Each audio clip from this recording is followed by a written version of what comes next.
हैं। जैसे कि जो टैलेंटेड बच्चे हैं या जिन लोगों का दिमाग ना बहुत तेज़ है, वो बच्चे जो हैं वो इमोशंस को क्या करते हैं, बहुत गहराई से फ़ील करते हैं, जिसके कारण कई बार इमोशंस का उनके ऊपर असर भी नेगेटिव वे में हो जाता है। सेकंड सिम्पटम हो सकता है इसका कि बहुत जल्दी चीज़ों से बोर हो जाना। थर्ड सिम्पटम ये भी हो सकता है इसका कि उनकी थिंकिंग जो है बहुत फास्ट होती है, उनको रिज़ल्ट बहुत जल्दी चाहिए, और अगर रिज़ल्ट जल्दी नहीं मिलता या प्रोसेस किसी भी चीज़ की लर्निंग की प्रोसेस ही क्यों ना हो, अगर लंबी हो जाए ना तो वो बोर हो जाते हैं। कंटिन्यूटी नहीं हो पाती, एक ये भी इसमें प्रॉब्लम है। या कई बार ये आपको देखने को मिल सकता है कि उनकी थिंकिंग होती है कि परफेक्ट चाहिए, हमें जो भी करेंगे हम परफेक्ट करेंगे, और कई बार जब चीज़ें वैसी नहीं हो पाती हैं, ऊब जाते हैं।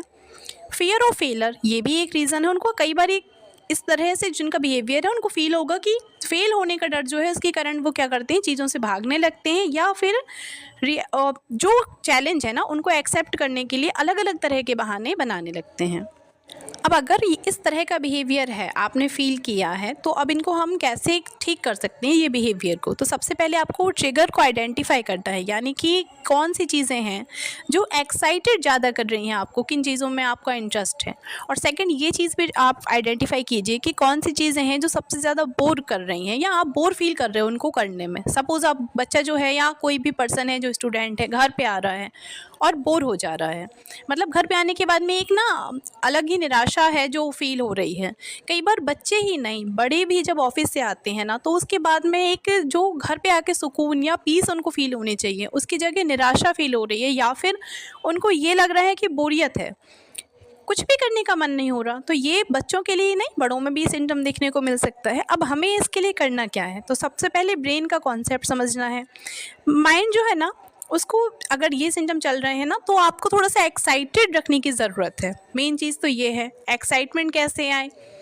जो चीज़ें आपको सबसे ज़्यादा खुशी दे रही हैं, आपको वो चीज़ फ़ॉलो करनी है। आप मॉर्निंग में एक्सरसाइज का रूटीन बना सकते हैं, या फिर आप कोई मेडिटेशन ट्राई कर सकते हैं। अगर आपकी कोई हॉबी है तो उसको फॉलो करना बेस्ट ऑप्शन रहेगा। और इतना सब करने के बाद भी अगर आपको लगता है कि चीज़ें आपके हाथ से निकल रही हैं, या आप जो कर रहे हैं ना, अगर आपको लग रहा है संभल नहीं रहे हैं, चीज़ें सुधार नहीं हो रहा है, तो फिर आपको काउंसलिंग, साइकोलॉजिस्ट की, मेंटल हेल्थ काउंसलर की या साइकोलॉजिस्ट की हेल्प लेनी चाहिए, क्योंकि ये आपकी हेल्प के लिए ही हैं। बेटर गाइडेंस जब मिलेगी तो चीज़ें क्या है, बहुत आसानी से सही होंगी। सही डायरेक्शन मिलने पर ही रिजल्ट, और आपकी मेहनत का बेटर रिजल्ट मिलेगा। Thank you for watching. Suppose आप बच्चा जो है या कोई भी पर्सन है जो स्टूडेंट है, घर पे आ रहा है और बोर हो जा रहा है। मतलब घर पे आने के बाद में एक ना अलग ही निराशा है जो फ़ील हो रही है। कई बार बच्चे ही नहीं, बड़े भी जब ऑफ़िस से आते हैं ना, तो उसके बाद में एक जो घर पे आके सुकून या पीस उनको फ़ील होनी चाहिए, उसके